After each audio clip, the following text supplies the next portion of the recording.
Thank you, Mark, and hello from London. This week is going to be a different commentary from me, not the technical analysis based ones I usually do. Instead, it's going to be more of a, let's call it a quick strategic look at some issues in commodity trading. Last week, Mark and I, along with Mark Hawkins, Director Enterprise Architecture at ADM, Maximiliano Oliveira, Regional Manager of Structured Trade Finance for ADM in Latin America, and Mariana Stober, Associate General Counsel for EMEA for ADM, and also President of WISTA, the Women's International Shipping and Trading Association. All of us attended and indeed participated in Commodity Trading Week Online, more commonly known by its acronyms of ComRisk, Digicom, Traders Live, Supply Chain Plus Logistics, and CXO Risk. This London-based event started about 6 years ago with a two-day in-person summit. It's now grown to one of the largest, if not the largest event for such professionals in the commodity industry, with some 3,000 plus attendees.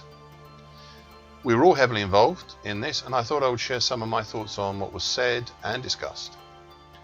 There really isn't enough time to do it here, but this will give you a flavour, as there were two particular areas I'd like to concentrate and explore. They're in no particular order. I want to echo and expand on something Mark touched upon: shipping. It's a large subject, but they have taken a bit of a hit, not so much through COVID, but through the follow-on to adoption of a new, very low sulfur fuel oil regulations from the IMO, plus slow turnover of vessels due to new specifications, and specifically the non-acceptance of certain types of open scrubbers for vessels that produce too much polluting exhausts. All have caused major issues. This actually pales in comparison to a session I was part of on the Suez Canal incident. You should all by now know or be familiar with the Ever Given vessel, the huge container ship that blocked the Suez Canal earlier this year. Well, the most recent news is I understand that the ship and cargo are being held hostage by the authorities. Now, that phrase was explained to me as a legal term, where the authorities hold the ship until suitable payment has been made to cover the damage and other costs involved, or recover the money in some way. Now, the Ever Given's owners have also declared general average. This is an ancient maritime legal practice that allows owners of a vessel to share the costs involved in any action with other stakeholders, notably the charterers and the owners of the goods being shipped. I was informed this legal procedure is something like 3,000 years old as a principle, but in this case there are issues. Insurance can cover such an eventuality, and many large companies that frequently use shipping seemingly negotiate this clause out of any shipping contract. However, many, if not most of the containers on the Ever Given came from China, and most, if not all of those, had no such insurance. Or, to be honest, no insurance at all. This is something to consider, and if you have the chance to watch carefully what happens.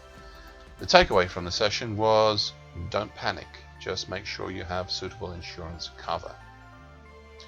The second area I'd like to share is a big one as well: ESG. ESG is quite the buzzword this year. It is being bandied about like free candy at a children's parade or party. It stands for Environmental Social Governance, sometimes known as sustainable investing. Indeed, many of those who spoke on this, and there were many, seem to sometimes substitute the social with the word sustainable. There was a lot put out about decarbonisation through digitalisation. Interestingly, blockchain, which was a buzzword here 2 years ago and even last year, seems to have dimmed as a subject. It looks as if too many have placed too much faith in that solution to solve their problems and then realised its shortcomings. Anyway, ESG. There was a heavy emphasis on the environmental aspect, but not that much on the social, and very little, I think, on the governance. Even on the environmental side, there was a lot on decarbonisation, but little on other greenhouse gases or other elements of the environmental jigsaw. Indeed, at one session in which I took part, it was put by a panelist that the COVID virus was a result of climate change, which I found a little tenuous to accept personally. As for social, well, There was some recognition of the social impacts, but limited hard examples of what can and would be done.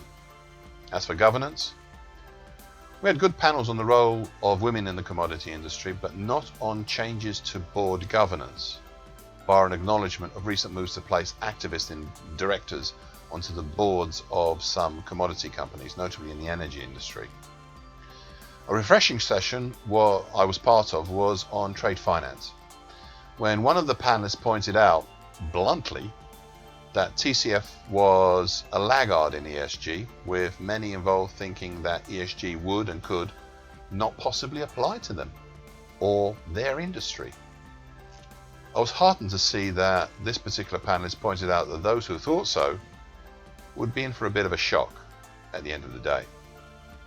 Now, I don't wish you to get disheartened by my thoughts. I think naturally I trend towards the dark side by nature. It was a brilliant conference with not only many high quality speakers and panelists from ADM, but for others in the ABCD companies, and many real experts giving their time and expertise to show how commodity companies can go forward in the post-COVID world. And with that, I'll finish this section from London. I hope you found these comments useful.